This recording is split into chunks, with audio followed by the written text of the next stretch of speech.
Hello everyone, this is Sudhanshu Shekhar welcoming all on the YouTube platform of अध्ययन mirror. Students, परीक्षाओं का दौर आ चुका है और इस परीक्षा के दौर में आपका सबसे ज़्यादा सहयोगी बनने वाला है करंट अफेयर्स, क्योंकि करंट अफेयर्स एक ऐसा विषय है जो हर प्रकार के एग्ज़ाम में कहीं ना कहीं ये इम्पॉर्टेंस रखता है। तो इस बात को ध्यान में रखते हुए हम लोग करंट अफेयर्स का ये सीरीज़ लेकर आ रहे हैं, जिसमें से एवरीडे आपको करंट अफेयर्स से संबंधित महत्वपूर्ण पॉइंट्स को छांट कर रखा गया है। कुछ हम लोग प्रश्नोत्तरियों को भी डिस्कस करेंगे और इस तरह से आपकी करंट अफेयर्स की स्किल को मजबूत बनाने का प्रयास करेंगे। तो इसमें हमारा सहयोग कीजिए, हमारे वीडियोस को देखते रहिए और यदि इससे कुछ आपको लाभ मिले तो उसे कमेंट सेक्शन में ज़रूर बताएं, ताकि हमारा इससे मनोबल और भी बढ़े और ताकि हम आप सबके लिए कुछ और भी अच्छा करने का प्रयास कर सकें। तो चलिए आज की इस वीडियो को आगे बढ़ाते हैं। करंट अफेयर्स 12 फरवरी 2022 मुख्य समाचार। करंट अफेयर्स के इस वीडियो सीरीज़ में हम लोग मुख्य समाचार से छांटे गए कुछ इंपॉर्टेंट प्रश्न जो भी परीक्षा के दृष्टिकोण से महत्व रखते हैं उनको हम लोग इसमें शामिल करेंगे और उसमें से कुछ पॉइंट्स को हम लोग डिस्कस करेंगे।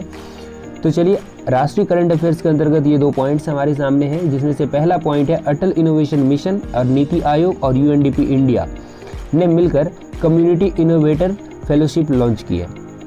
और दूसरा पॉइंट है राष्ट्रपति ने मुंबई के राजभवन में दरबार हॉल का उद्घाटन किया।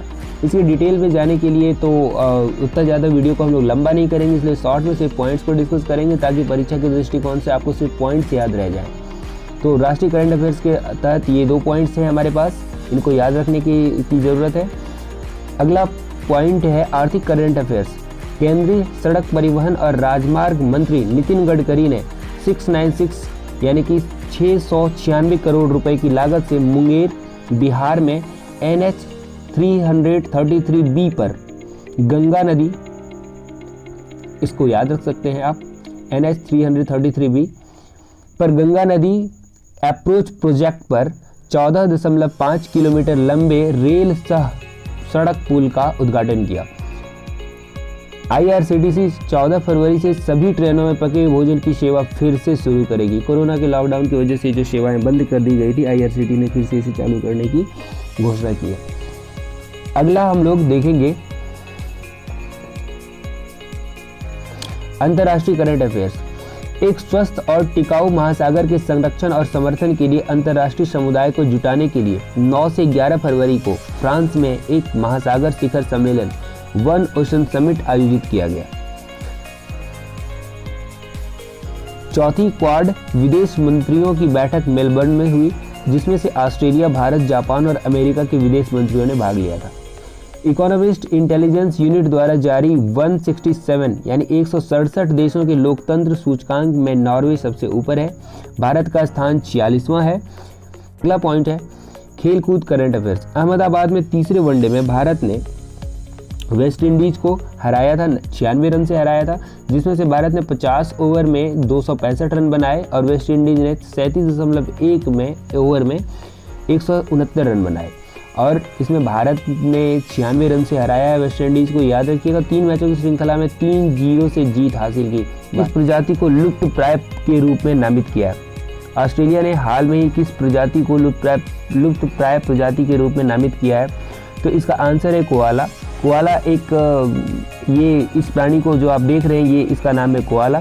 ये ऑस्ट्रेलिया में पाया जाता है। ऑस्ट्रेलिया ने हाल में ही कोआला को एक लुप्त प्राय प्रजाति यानी इंडेंजर्ड स्पीसीज के रूप में नामित किया है, जिसे 10 साल पहले कमजोर के रूप में वर्गीकृत किया गया था। पिछले 20 वर्षों में लंबे समय तक सूखे, आग लगने की घटनाओं, शहरीकरण और आवास के नुकसान के संचयी प्रभावों के प्रभाव के कारण यह निर्णय लिया गया है। अब से कोआला को ऑस्ट्रेलिया के राष्ट्रीय पर्यावरण कानून के तहत अधिक सुरक्षा प्रदान की जाएगी। अगला प्रश्न है हमारा, बेलारूस किस सागर से घिरा है? तो बेलारूस एक लैंडलॉक्ड कंट्री है जिसके चारों ओर कोई सागर नहीं है, यानी कि चारों ओर सिर्फ और सिर्फ भूमि है यानी जमीन है। तो क्या कह रहा है कि कोई समुद्री सीमा नहीं है बेलारूस की, कोई भी समुद्री सीमा नहीं है।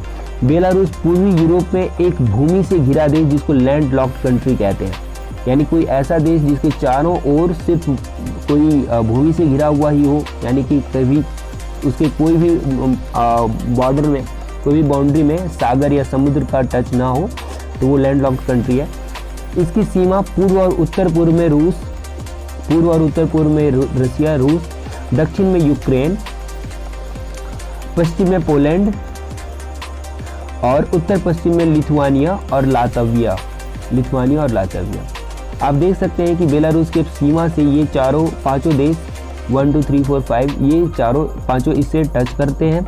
रूस और बेलारूस ने यूक्रेन के साथ बेलारूसी सीमा में दोनों ने यूक्रेन के साथ बेलारूसी सीमा के पास संयुक्त सैन्य अभ्यास शुरू किया है। इसलिए ये चीज़ करंट अफेयर्स के तहत आ रही है, तो इस बात को ध्यान में रखेंगे। बेलारूस किस सागर से घिरा है, प्रश्न ऐसा पूछा गया जिससे कि किसी सागर का नाम भी पूछा गया हो आपसे, लेकिन इसको याद रखना जरूरी है कि बेलारूस के चारों तरफ कोई भी सागर नहीं है, वो एक लैंडलॉक्ड कंट्री है जिसके चारों तरफ जो भी देश हैं उनके नाम यहाँ पर हमने आपको बताए हैं, तो इनको याद रखने की ज़रूरत है।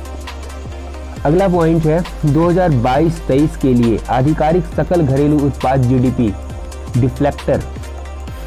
डिफ्लेटर प्रोजेक्शन कितना है। तो GDP डिफ्लेटर प्रोजेक्शन क्या होता है ना, ओरिजिनल GDP और जो नाममात्र GDP होती है उसके बीच का जो डिफरेंस है उसी को कहते हैं। तो ये इसका आंसर है 3 to 3.5%। वित्त मंत्री निर्मला सीतारमण ने कहा है कि 2022-23 के लिए केंद्र का सकल घरेलू उत्पाद डिफ्लेटर प्रोजेक्शन 3 से 3.5% है। GDP डिफ्लेटर मुद्रास्फीति का एक उपाय है और यह नाममात्र GDP और वास्तविक GDP के बीच का अंतर है। तो आज के इस करंट अफेयर्स के सेशन में आप सबके लिए इतना ही लेकर आए हैं, और फिर एवरीडे करंट अफेयर्स के सेशन में आपको कुछ ना कुछ ऐसे पॉइंट्स मिलेंगे जो कि परीक्षा के दृष्टिकोण से महत्वपूर्ण होंगे। राह संघर्ष की जो चलता है वही संसार को बदलता है, जिसने रातों से जंग जीती सूर्य बनकर वही निकलता है। तो स्टूडेंट्स, यदि आपको हमारा ये करंट अफेयर्स का वीडियो सीरीज़ अच्छा लगा हो या आपको करंट अफेयर्स से रिलेटेड आपको एवरीडे वीडियो चाहिए, तो आप हमें कमेंट सेक्शन में ज़रूर कमेंट करें और बताएं कि आपको इससे कुछ लाभ है या आपको कुछ इससे फ़ायदा हो रहा है, तो आप ज़रूर इसे बताएं। और आपके सपोर्ट से हमारा मनोबल बढ़ता है।